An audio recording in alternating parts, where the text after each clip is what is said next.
नहमदुहु व नुसल्ली अला रसूलिल करीम अम्मा बाद फ़ाऊज़ु बिल्लाहि मिनश शैतानिर रजीम बिस्मिल्लाहिर रहमानिर रहीम रब्बि इश्रह ली सदरी व यस्सिर ली अमरी वहलुल उक़दतम मिन लिसानी यफ़क़हू क़ौली।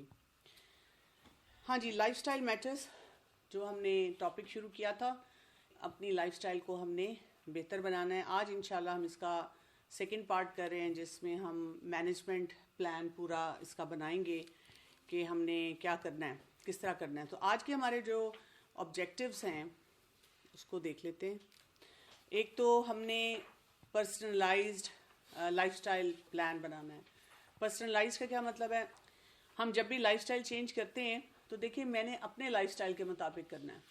यानी हम दूसरे लोगों से आइडियाज़ ले सकते हैं और कुछ बेसिक फॉर्मेट को फॉलो कर सकते हैं, लेकिन उसका ये मतलब नहीं है कि अगर कोई और एक तरीके से कर रहा है वो मुझे सूट नहीं करता तो मुझे ज़बरदस्ती अपने ऊपर लगाना है। इसको मैं इस तरह से लेती हूँ कि जैसे अल्लाह सुब्हानो ताला ने भी हमें जो फ़राइज़ दिए हैं, मसलन आपने नमाज़ पढ़नी है, अब उसमें कोई दुआएं पढ़ लेता है, कोई दुआएं पढ़ लेता है, कोई जो है ज़्यादा तवील पढ़ लेता है। जिसके बच्चे छोटे हैं वो अपनी नमाज को छोटा भी कर लेते हैं, यानी उसकी इजाज़त भी दे दी गई है। इसी तरह जो सफ़र में होगा वो कसर कर लेगा कि ना, आपको हर तरह की वो वैरायटी दे दी गई। इसी तरह सहरी और अफ्तारी का जो बताया गया रोज़े में, तो कोई ख़ास डिफ़ाइन नहीं किया गया। दुआएं भी बता दी गई पढ़नी है, लेकिन आप जो चाहें उसमें से खा सकते हैं। अपने हिसाब से आप देख लेते हैं कि जी मुझे क्या सूट करता है, मेरी फैमिली के क्या सर्कमस्टांसेस हैं। तो हम देखते हैं कि जो हमें वो बाउंड्री उसमें मिलती है, इसी तरह से हमें अपने लाइफस्टाइल पे भी अडॉप्ट करनी होती है। बात आपने ये याद रखनी है, हमने कोई भी काम ऐसा नहीं करना जो मैं सस्टेन ना कर सकूं। कई दफ़ा हम दूसरे लोगों को देखकर जोश में आ जाते हैं ना, लेकिन जब हम वो जोश में आते हैं और उसके साथ जब होश आता है तो फिर क्या होता है, फिर हमसे मेंटेन नहीं हो पाता, वो काम हम कर नहीं पाते। और इसमें हम लास्ट टाइम भी बात कर चुके हुए हैं कि बिहेवियर चेंज बहुत ज़रूरी है। अगर आपके माइंड सेट में, बिहेवियर में वो चेंज नहीं आई है तो आप उसको सस्टेन नहीं ज़्यादा देर कर सकेंगे। और आज हम इंशाल्लाह पूरा प्लान बनाएंगे कि हमने किस तरह से सारा काम करना है। यहाँ पर मैं पहले आप लोगों से पूछना चाहूँगी कि जो हमने लास्ट टाइम सेशन किया था, तो आपने इन 4 वीक्स में क्या सोचा, या क्या आपका थॉट प्रोसेस रहा, या कैसे आपने किन किन चीज़ों को अपने घर में एनालाइज किया? पहले तो ये चीज़ बहुत ज़्यादा थी कि एक तो जंक है वो तो क्लियर होता है, लेकिन ये कि जो हम हेल्दी फूड खा रहे हैं उसमें भी, जैसे हमने लास्ट टाइम में बात की थी कि पराठे और हलवे वगैरह, उसमें भी हमने वो रखना है। और ये अब मैंने उसको देखना शुरू किया कि मुझे अपने बच्चों के साथ, क्योंकि अब मेरे तीनों बड़े हैं, तो अब वो इस वक्त जंक के बहुत ज़्यादा गर्मीदा हैं, तो मुझे उनके साथ मिलके कैसे वो करना है। दूसरी एक चीज़ मुझे बहुत ज़्यादा अच्छी ये लगी कि मैं जो वैसे भी थोड़ा एक्टिव होने में मतलब हो जाता था कि इंसान बैठा हुआ है, बच्चों को काम कह देता था, तो वो मुझे बड़ा अच्छा लगा कि मैं खुद काम करना शुरू हुई कि मेरे अपने कदम जो है वो स्टेप्स जो है वो मेरे पूरे हो जाएं। ऊपर नीचे जाना आना मुझे आसान लगने लगा, मुझे मोटिवेशन बहुत मिली कि मुझे अब कोई भी काम करना हो तो मुझे पहले जैसे कह रही होती थी कि बेटा ये कर दो वो कर दो, तो मैं डांट भी रही होती थी कि तो मैंने कहा था और आपने किया नहीं। तो मुझे बहुत अच्छा लगा कि मैंने इसके ऊपर जो है वो काम करना शुरू किया। बाकी ये कि जो हमारी बैड हैबिट्स या एडिक्शंस हैं, स्क्रीन्स, उसके ऊपर नज़र रखनी शुरू की कि ये मैंने इतने घंटे यूज़ किया है या मैंने इतने कप चाय पी है। तो मैंने इसको, जैसे हमने पिछले बात की थी कि प्लान करना, पहले तो नो प्लान है, उसके बाद प्लान करना कि मैंने अब इसको कैसे ग्रेजुअली अपनी जिंदगी से जो है वो निकालना है। पहले खुद ट्राई कर रही थी और मुझसे नहीं हो रही थी, जैसे मैं वेट अपना कम करना ट्राई कर रही थी, नहीं हो रहा था। और फिर मैंने सबसे पहले तो मैंने टेस्ट जाके मेडिकल टेस्ट किया, ब्लड सीपी, जिसमें मुझे नहीं, ब्लड सीपी नहीं, वो शुगर का जो 3 मंथ्स का होता है, वैसे ही जाके मुझे फील हो रहा था कि मैं मीठा बहुत खा रही हूँ। तो उसमें वो प्री डायबिटिक की उसमें आके फिर वो क्रॉनिक डिजीजेस का सोच के पूरे महीने में शुगर तो मैंने बिल्कुल कट डाउन अपना कर लिया। और उससे अल्हम्दुलिल्लाह मेरा वेट भी थोड़ा कम होता जा रहा है। फिर ये भी मैंने पहन लिया काफ़ी चेंजेस अल्हम्दुलिल्लाह, जो कि मुझे पहले वैसे ही मुझसे नहीं हो रहे थे। तो मुझे ना, मैं एक्सरसाइज पहले से भी बहुत कर रही, लेकिन मैंने इससे ये देखा कि एक्सरसाइज और स्ट्रेस जो है ना वो ऐसे साइमल्टेनियसली साथ चलते हैं। जिस दिन मैं एक्सरसाइज ना करूँ ना, मेरा स्ट्रेस बहुत बढ़ जाता है। तो मैंने इस दफा खास तौर से, चाहे मुझे कितना वक्त कम मिल रहा था, लेकिन मैंने अपने आप को ना एक्टिव रखा। और उससे मुझे लगता था कि मैं अपना स्ट्रेस कंट्रोल कर सकती हूँ। ना पहले मुझे ऐसा लगता है जब स्ट्रेस आता है तो हम एक्सरसाइज बिल्कुल छोड़ देते हैं। तो इससे मुझे ये हुआ कि नहीं, जितना भी मेरा स्ट्रेस होगा वो कंट्रोल सिर्फ मेरे एक्टिव रहने से और एक्सरसाइज करने से होगा। तो इससे मुझे बहुत फर्क पड़ा। तो ये कि मुझे ये रियलाइज हुआ कि जो जंक फूड हम कम करने की कोशिश कर रहे हैं घर में, वो तब तक पॉसिबल नहीं है जब तक सबका एक सपोर्ट सिस्टम आपस में ना हो। तो दूसरा इस तरह भी पॉसिबल नहीं कि मैं कहूँ जंक फूड ये बहुत गंदा है, नहीं खाना। तो उसमें 2-3 चीजें चेंजेस जो लेके आई घर में मैं, वो ये कि कुछ हम मिल के करते हैं। मतलब जो बच्चे इंटरेस्ट ले रहे थे कि जैसे छोटी बेटी है वो कहती थी फ्रेंच टोस्ट मैंने बनाना है, तो मैं अक्सर मना कर देती कि नहीं तुम गंद करोगी और तुम ये मत करो। तो मैंने इस चीज को थोड़ा कंट्रोल किया कि ठीक है मैं उसको अपनी मर्जी की चीजें पकाने दूं और गाइड कर दूं कि किस तरह सफाई करनी है। तो उससे मैंने देखा कि जंक फूड में कमी आई है। मतलब बजाय इसके डायरेक्टली कहा जाए, कुछ इनडायरेक्टली ऐसी एक्टिविटीज कुकिंग से रिलेटेड डाली हैं कि उसमें वो बेहतरी आई है। दूसरा मुझे ये रियलाइज हुआ कि बिहेवियर चेंज जो है ना वो काफी एक तरह से चैलेंजिंग है, क्योंकि आप पहले कॉन्शियसली चीजें सोचते हैं कि मैं ऐसे नहीं सोचूंगी या मतलब थिंकिंग पैटर्न को चेंज करूंगी, लेकिन वो इतना आराम से वापस से सीप इन होना शुरू हो जाता है और आपकी जो एक लाइफ की रूटीन होती है उसमें कि वो आपको मॉनिटर करना काफी मुश्किल है। तो इसमें मुझे थोड़ा सा चैलेंज आया है।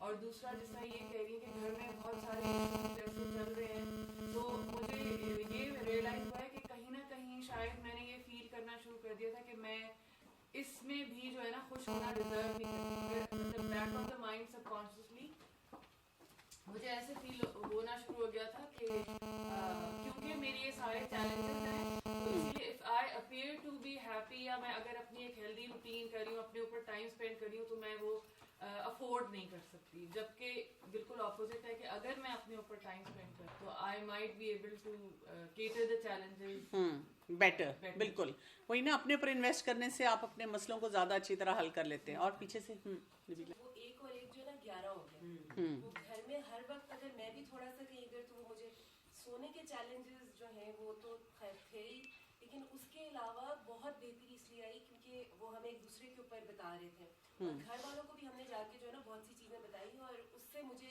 ये फायदा हुआ कि अगर आपकी फैमिली के 1-2 लोग अगर मिल के यही वाला पैटर्न पे आ जाए ना। मेरे घर के पैटर्न्स कुछ ऐसे हैं कि उनका बिगड़ा हुआ बच्चा मैं ही हूँ। मतलब इधर उधर आके कोल्ड ड्रिंक्स दूसरों के घर में मैं ही ढूंढ रही होती हूँ कि कोई मिल जाए एक्सेप्ट ना। जब मैं गई तो सारे तैयार बैठे थे कि आप ठीक हो रही है या नहीं हो रही बताए ना। तो लेकिन मुझे इस तरह लग रहा था कि जब मैंने देखा अपनी चीज़ों को, अपने पैटर्न्स को, तो मुझे ये था कि खाया 15 दिन, अगले 15 दिन अच्छा कोई डाइट कर लेंगे तो लूज हो जाएगा वेट। तो फिर मैंने सोचा कि नहीं, मतलब मैंने किसी कीटो डाइट के पीछे, लेफ्ट राइट डाइट के पीछे नहीं भागना ना, जो भी करना है अपनी इसी डाइट के साथ और फिर फिजिकल एक्टिविटी को अपनी बढ़ाना है। फिर मुझे भी लग रहा था कि शुगर क्रेविंग वाले पैटर्न्स मेरे बिल्कुल आप 2 चीज़ों को मैंने एक्सट्रीमली आइडेंटिफाई किया और उनको जो है वो फिर रिप्लेस किया। आपको मैनेजमेंट प्लान मैंने बताना है, लेकिन माशाल्लाह आप लोगों ने पहले ही बहुत सारा काम जो है कर लिया। रसूलुल्लाह सल्लल्लाहु अलैहि वसल्लम ने जो एक हदीस में फरमाया ना कि हर बीमारी का इलाज मौजूद है, और जब उसको इख्तियार किया जाता है तो अल्लाह के इज़्न से इंसान को शिफा मिलती है। हमें भी ये याद रखना है कि जो मसले मसाइल हमारी ज़िंदगी में हैं, हमारे लाइफस्टाइल से रिलेटेड, ये भी एक बीमारी की शक्ल होती है ना। तो अल्लाह ताला ने इसके लिए भी कोई ना कोई हमारे पास, हमारे अपने अंदर ही रिसोर्सेज रखे हुए हैं, उनको अब हमने इस्तेमाल करना है। उनको हम इस्तेमाल करेंगे तो इंशाल्लाह हम देखेंगे कि हमें फ़ायदा होगा। ये मैंने आपको करवा दिया था लाइफस्टाइल चेंज। क्विकली थोड़े से कॉन्सेप्ट्स को रिवाइज कर लेते हैं। मसलन पहली चीज़ क्या है कि एविडेंस बेस्ड है। एविडेंस बेस्ड के होने से हमें क्या फ़ायदा होता है? यकीन। ठीक है, हम कॉन्फिडेंट होते हैं। दूसरा ये कि लाइफस्टाइल चेंज को हम कहते हैं कि प्राइमरी मोडेलिटी के तौर पे यूज़ करना है। इसका मतलब क्या होता है? इसका मतलब ये है कि ये नहीं है कि अगर आपको कहीं कोई मेडिसिन खानी है, आपके डॉक्टर ने एडवाइस किया तो आप वो इस्तेमाल ही ना करें। लेकिन ये जो भरोसा सिर्फ बाकी अद्वियात पे हो जाता है ना किसी भी मामले में, तो वो नहीं होगा। आपको मेन अपनी ज़िंदगी को ट्रांसफॉर्म करना है, अपनी लाइफस्टाइल को चेंज करना है। जितना आप लाइफस्टाइल चेंज करेंगे उतनी मेडिकेशंस आपकी कम हो जाएंगी। ये सिंपल सा असूल है। अगर कोई शख्स सिर्फ दवाइयों पे भरोसा करता है और कहता है कि भाई इसके ज़रिए मैंने ठीक होना है, तो उसमें उसके मसाइल बढ़ते रहेंगे। फिर ये कि पहले से प्लान करना है, प्रिवेंटिव अप्रोच होनी चाहिए। ये नहीं कि अच्छा अगर मतलब ठीक है मेरे खानदान में शुगर है, जब आएगी तो देखा जाएगा, तब मैं खाना छोड़ दूंगी, अभी तो मैं अपने सारी गुलाब जामुने पूरी कर लूँ या हलवे पूरे कर लूँ। ये नहीं अप्रोच होनी चाहिए। प्रिवेंटिव अप्रोच होनी चाहिए कि क्यों हम पहले बीमार हों और फिर उसको ठीक करने की तरफ जाएं, खराबी करके क्यों हम आगे बढ़ें। फिर इस तरह जीन्स की बात हमने की थी कि होती है ना, अगर हमारे जीन में कोई खराबी आ भी रही है तो लाइफस्टाइल चेंज करने से वहाँ पे जीन स्विचेस बनते हैं। जीन स्विच ऐसे है कि समझे उसने उस आपकी खराबी को जेल में बंद कर दिया, वहाँ पे एक वो स्टेपलर लग गया, आपने आगे नहीं बढ़ना, तो वहाँ पे वो बीमारी जो है वो नहीं आगे बढ़ पाती। आपने बिहेवियर चेंज के जरिए अपनी स्ट्रेंथ और अपनी वीकनेस को जानते हुए ये सारे काम करने हैं। स्ट्रेंथ का भी पता होना चाहिए, वीकनेस का भी पता होना चाहिए। फिर हमने ये भी बात की थी कि ये हमारा लाइफ डिसीजन अपना है। आई वॉन्ट टू चेंज, कोई किसी और को नहीं चेंज कर सकता। आप ज़बरदस्ती बच्चों को कह के नहीं कर सकते। मैंने बहुत से घरों में ऐसे देखा है कि अगर स्पेशली बच्चों का थोड़ा सा, जैसे होता है ना, कोई बच्चा वेट थोड़ा गेन कर लेता है या ये कि कोई नहीं कर रहा होता, तो हम उसके पीछे पड़ जाते हैं खाने पीने के मामले में। इस तरह करने से नहीं वो बच्चा ठीक होता। आप उसको बस अवेयरनेस सही तरीके से दें, जैसे मैं आपको बता रही हूँ। अगर आप ये काम करेंगे तो फिर तब्दीली आएगी। और वो 6 पिलर्स हैं जिन पे हमने काम करना है, और इंशाल्लाह आज हम इन 6 पिलर्स को डिस्कस करेंगे। हमने डिनाइल मैनेजमेंट पे भी बात की थी कि अपने डिनाइल्स को तोड़ना है। ये नहीं कि नहीं इतना बड़ा मसला नहीं है और कोई बात नहीं, और जस्टिफिकेशन देना, घर वालों को और अफराद को ब्लेम करना, फलां की वजह से मेरे साथ ऐसे होता है, ये सब हमारा अपना किया धरा है। तो माइंड गेम बेसिकली ये है, और इसको माइंड गेम की तरह ही ट्रीट किया जाए तो फिर ये बेहतर होता है। ये भी मैंने आपको पूरा बताया था कि सबसे पहले हम अपनी रेडीनेस देखते हैं कि मैं कितनी रेडी हूँ। ठीक, यानी अगर आपको लगता है ना कि कोई भी, आप खुद भी या आपके घर का कोई भी फर्द अभी तैयार नहीं लगता, आप प्रिपेयर्ड नहीं है कि अपने अंदर तब्दीली लाने में, तो पहले रेडीनेस पे जाना होता है। और उसके भी फिर डिफरेंट स्टेप्स हैं। पहला स्टेप हमेशा ये होता है कि आप जनरल अवेयरनेस क्रिएट करते हैं अपने अंदर। जनरल अवेयरनेस नहीं होती हमें। जब आपको लगता है कि अच्छा जनरल अवेयरनेस बेहतर होगी है, फिर आप उसको पर्सनलाइज करते हैं कि अच्छा अगर मतलब जनरली मुझे ये पता चल रहा है कि इस काम से ये फ़ायदा ये नुकसान है, तो मुझे क्या इससे फ़ायदा और नुकसान हो सकता है। मसलन मैं तो इतनी चीनी खाती हूँ, या मैं तो अपनी नींद नहीं सही कर रही, या मैं फिज़िकली एक्टिव नहीं हूँ, तो इससे तो मैंने इतने आर्टिकल्स पढ़ लिए हैं, इतनी मैंने कोई क्लिप्स देख लिए हैं जिससे मुझे पता चल रहा है कि इसके तो हेल्थ के बहुत नुकसान हैं, तो ये तो मुझे फिर अपने आप को बेहतर करना चाहिए। जैसे इंसान इस लाइन पे सोचता है तो आप अगले स्टेप पे चले जाते हैं कि आप ऑटोमेटिकली, आपका ब्रेन आपको बताता है, आपका वो कॉग्निशन आपको बताती है कि कोई अपने लिए प्लान बनाओ। अब आप अपने लिए प्लान बनाना शुरू करते हैं, आप उसमें इंगेज होना शुरू हो जाते हैं। इंगेज होते हैं तो बैरियर्स आते हैं। अब आपने क्या करना होता है, ये सीखना होता है कि इन बैरियर्स को मैंने कैसे मैनेज करना है।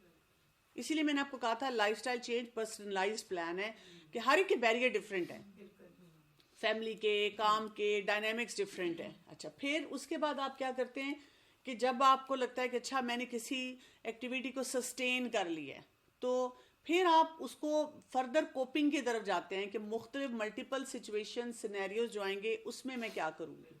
जैसे देखिए ना, आपने चाय छोड़ी, शाम को रात को नहीं पीनी, शादी सीजन आ गया, घर में फैमिली में शादी आ गई, सारे बैठे चाय पी रहे हैं। अब ना करते करते भी आप चाय पीना शुरू कर देते हैं क्योंकि सब बैठे हुए हैं, एंजॉय कर रहे हैं, गपशप लग रही है। तो फिर ठीक है, आपने कुछ दिन पी लिया, अब आपको क्या करना है, अपने आप को वापस लेकर आना है। वो जो हमने लैप्स और रीलैप्स की बात की थी, तो आप अपने आप को उस तरह करते हैं। और इसका आसान तरीका होता है कि अपने आप को स्कोर कर लिया करें। ये आसान तरीका है स्कोर करने का कि आप 10 के स्केल पे किसी भी सिचुएशन में देख लिया करें कि वेयर डू यू स्टैंड। जैसे अगर आपको लगता है कि मैं वही 3/10 हूं, तो इसका मतलब है कि अभी आपको बेसिक अवेयरनेस चाहिए। जैसे मैं अपनी मिसाल आपको दे सकती हूँ कि आज से 4 साल पहले मैं मीठे के मामले में ये ऐसी थी 3/10 पे, मैं बिल्कुल तैयार नहीं थी छोड़ने के लिए। तब मैंने सबसे पहले यही जब सोचा कि नहीं इस चीज़ को ठीक करना है, तो मैंने शुगर के बारे में आर्टिकल्स पढ़ने शुरू कर दिए, जनरल आर्टिकल्स। अपनी अवेयरनेस जो थी जनरली बढ़ाई। फिर आहिस्ता आहिस्ता मुझे लगा कि नहीं, मैं अब ज़्यादा सोचना शुरू हो गई हूँ, वो मैं 4 to 6/10 पे आ गई। इस वक्त अगर आप मुझे पूछें तो शुगर के मामले में अल्हम्दुलिल्लाह मैं 8/9 पे हूँ। कि मैंने पिछले 4-5 माह में, अब मैंने परसों आइसक्रीम खाई है, नहीं तो बच्चों को मैं लेके देती रही हूँ जब उन्होंने कहा कि हमें आइसक्रीम ले दें, या हलवे मेरे सामने आते रहे, हलवे मैंने नहीं खाए, मैंने कहा नहीं मैंने नहीं खाना ना। फिर आपको लगता है कि आप वापस जा रहे हैं तो आपको फिर क्या करना होता है, क्योंकि एक स्टैटिक तो नहीं हम रहते ना, फिर दोबारा से कुछ हो जाता है। लेकिन मैं अगर अपनी फिजिकल एक्टिविटी को देखूं तो मैं अभी भी मुश्किल से 4/10 होगा मेरा ख्याल है, करती हूँ थोड़ा सा फिर छोड़ देती हूँ, फिर अपने आप को बताती हूँ, बार बार बता रही हूँ कि प्रोज एंड कॉन, तुम नहीं चल रही तो देखो ये मसला है, तुम नहीं चल रही तो ये मसला है। पहले मैं इस तरह से कहा करती थी कि एक्सरसाइज ना करने के ये मसले, पर्सनलाइज नहीं करती थी। अब मैं पर्सनलाइज जो है ज़्यादा कर रही हूँ, और अब उसके साथ साथ अब मुझे क्या करने की ज़रूरत है, स्पेसिफिक प्लान। मैं कर रही हूँ हिट एंड ट्रायल, लेकिन अक्सर बातें जो मैं प्लान करती हूँ या कोशिश करती हूँ मुझे सूट नहीं कर रही, कुछ ना कुछ उसमें फिर वो मेरे से हो नहीं पाता, फिर मैं कहीं कोई गड़बड़ करती हूँ, फिर मैं चीज़ों को छोड़ना शुरू कर देती हूँ। ये आप स्कोरिंग करेंगे ना तो इससे आपको आसानी हो जाएगी, क्लैरिटी हो जाएगी। ये जो इन्फ्लुएंसेस हैं आप देखें कि अंदर का इंट्रापर्सनल, इंटरपर्सनल, कम्युनिटी, हर लेवल पे काम करने की ज़रूरत है। और आइडियल एनवायरनमेंट्स होती हैं जहाँ पर सारे एरियाज में काम होता है।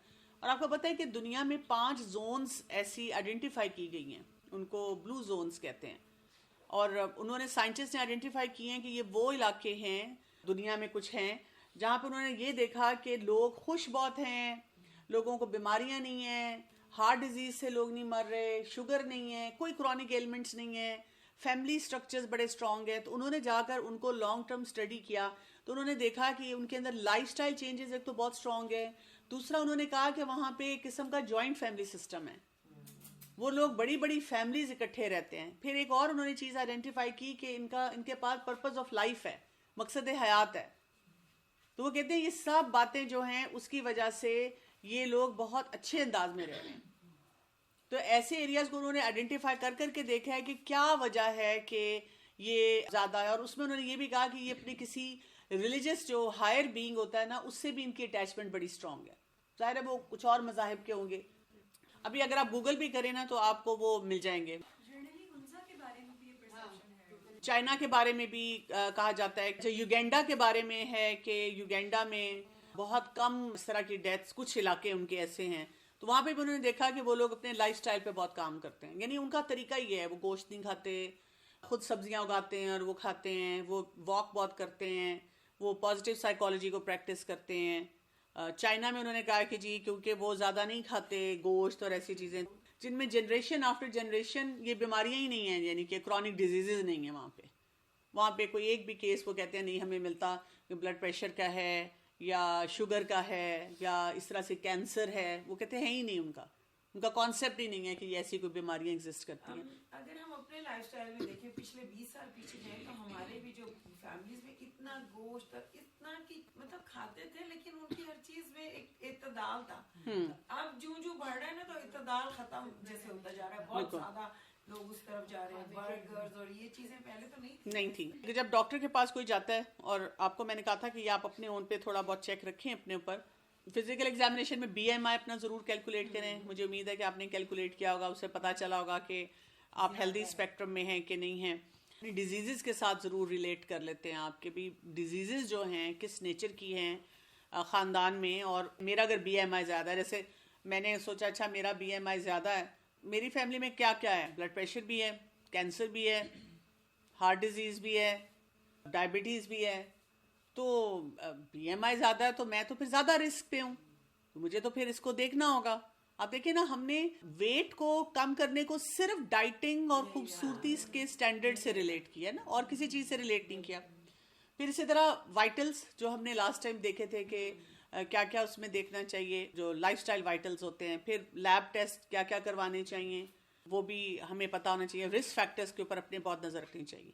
ये भी मैंने आपको करवाया था कि BMI हमारा एशियंस का जो है वो लो BMI पे हम ज़्यादा रिस्क पे हैं, ये हमें याद रखना है। तो अब हमने लाइफस्टाइल प्लान बनाना है जो पर्सनलाइज्ड होगा। मैं अभी भी आपको जनरल टिप्स दूंगी, लेकिन आप उसमें से पिक करेंगे कि आपने क्या क्या करना है।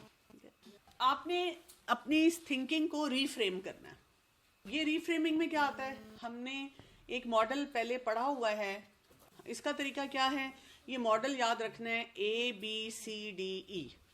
ए क्या है, एक्टिवेटिंग एजेंट्स हैं, यानी वो बातें जो आपके लिए ट्रिगर्स हैं या आपको एक्टिवेट करती हैं। बी क्या है? आपका थॉट प्रोसेस है। सी क्या होता है? उसका कॉन्सिक्वेंस होता है। तो हमने लाइफस्टाइल चेंज के लिए देखना है कि मेरे ट्रिगर्स क्या क्या बन जाते हैं। जैसे इमोशनल ईटर्स हैं मेरे जैसे, मैं तो मतलब खुशी में भी ज़्यादा खाना है, दुख में भी ज़्यादा खाना है, पढ़ाई करनी है तो उसमें भी ज़्यादा खाना है, और यानी कि कोई भी आ जाए, वो किसी के साथ बैठना है तो तब भी ज़्यादा खाना है। इसकी स्टोरी मैं इस तरह से सुना सकती हूँ आपको कि मसलन मैंने किसी को कहा कि अच्छा हमने मीटिंग करनी है, कोई काम करना है, उसने मुझे कहा कि अच्छा आ जाओ चलो चाय पीते हैं। वो जो मेरा बिलीफ सिस्टम है वो मुझे दिखाना शुरू कर देता है कि वो सजी हुई प्यारी सी ट्रॉली आएगी और उसमें इतनी मज़े मज़े की चीज़ें होंगी, ऐसे जैसे मैंने कभी ज़िंदगी में वो खाई ही नहीं है चीज़ें ना कहीं। और कॉन्सिक्वेंस क्या होगा? मतलब मेरी ऐसी सोचें चल रही होंगी जब तक मैं वो वहाँ पहुँचूँगी कि मैं उस ट्रॉली के उस खाने के ख्वाब देख रही होंगी। और कॉन्सिक्वेंस क्या होगा कि और कोई खाए ना खाए, मैं हर चीज़ खाऊंगी और 2-2, 3-3 दफ़ा खाऊंगी। तो यहाँ पर मुझे किस एरिया पे काम करना है? अपनी ये डी पे, डिस्टॉर्टेड थिंकिंग पे काम करना है। ये जो मेरी थॉट्स ऐसी आती हैं इनको मैंने ठीक करना है। जब मैं इनको ठीक करूंगी तो उसका इफेक्ट आएगा। मसलन आप बताते हैं अपने आप को कि नहीं इस तरह मैंने नहीं खाना। आप देखें शादियों में भी यही होता है। मैंने मतलब बहुत अमीर लोगों की शादी भी खाई है और आम हमारे जैसे लोग हैं उनकी शादियों में भी देखा है। तो मुझे कोई ख़ास फ़र्क नहीं नज़र आया कि मैं कहूँ कि जी इनके घर में बहुत खाना होता है, ये तो हर वक्त सब कुछ खाते हैं और ये तो बड़ी बड़ी लैंड क्रूजर्स में फिरते हैं। जब खाना खुलता है तो उनका भी वही हाल है। यानी वो भी हाल बेहाल होते हैं क्योंकि हम ये हमारे ट्रिगर्स बनते हैं कि अल्लाह पता नहीं अगर मैंने सारा सलाद ना डाला तो पता नहीं क्या हो जाएगा। ये नहीं कि हाँ शादी वाला कोरमा जो है मैं डिप्राइव ना रह जाऊं। इसी तरह हर चीज़ में आप देख लें हमारा कोई ना कोई एक्टिवेटिंग एजेंट होता है और जो हमारे बिलीफ सिस्टम के साथ टकराता रहता है या उसके साथ वो मिल जाता है और उसकी वजह से एक कॉन्सिक्वेंस हमें मिलता है। तो जो भी कॉन्सिक्वेंस हमें मिलता है हमें उसकी जिम्मेदारी खुद लेनी होती है और उसका तरीका ये होता है कि अपनी जो डिस्टॉर्टेड थॉट्स होती हैं उस पर काम करना होता है, कि लगातार देखना होता है कि ये क्या थॉट आई थी जिसकी वजह से मैंने इतने फैसले किए और मैं काम नहीं कर सकी।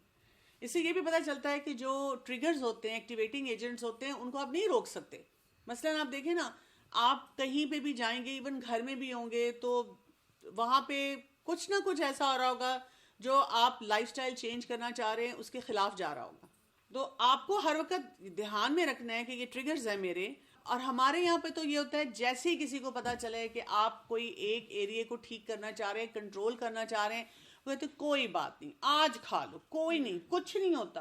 अब हमारा ना मिशन बन जाता है कि उसको खिलाना ही खिलाना है, जबकि मुझे हमेशा होता है कि नहीं ऐसे नहीं करना चाहिए, दूसरे लोगों को रिस्पेक्ट देनी चाहिए। मैंने जब ये लाइफस्टाइल चेंज का सफ़र शुरू किया तो मैंने इसी तरह से मैं ये करती थी कि जब कोई बहुत इंसिस्ट करता था तो मैं स्पेशली जैसे फैमिली में तो मैं बहुत आराम से उनको कहती थी मैं ना एक्चुअली नहीं चाह रही कि मुझे शुगर हो जाए, मुझे ब्लड प्रेशर हो जाए और ये मुझे बीमारियां हो जाएं, तो मुझे लगता है कि आप भी मुझे इस चीज़ में हेल्प करेंगे। कभी कभार कोई शख्स कह देता है एक दफ़ा खाने से कुछ नहीं होता, तो मैं उनको कहती हूँ कि मेरे लिए तो रोज़ ही एक दफ़ा है कि हर वक्त मैं कहीं ना कहीं आ रही हूँ, जा रही हूँ और हर जगह पे मेरे पास ये अपॉर्चुनिटीज़ होते हैं, तो हमें अपने आप को इन अपॉर्चुनिटीज़ से बचाना है। ठीक है, तो ABCDE फॉर्मूले पे काम करना है। दूसरा ये काम आपने सीखना है आज, स्मार्ट गोल सेटिंग। जब भी हम लाइफस्टाइल चेंज करने की कोशिश करते हैं, क्योंकि हम अपने दिमाग में ख्याली पुलाव पकाते हैं, शेख चिली बनते हैं और फिर वही बात है शेख चिली के साथ क्या कुछ हो जाता है हमें पता है, जब उसकी आंख खुलती है तो हमारा भी वही हाल है।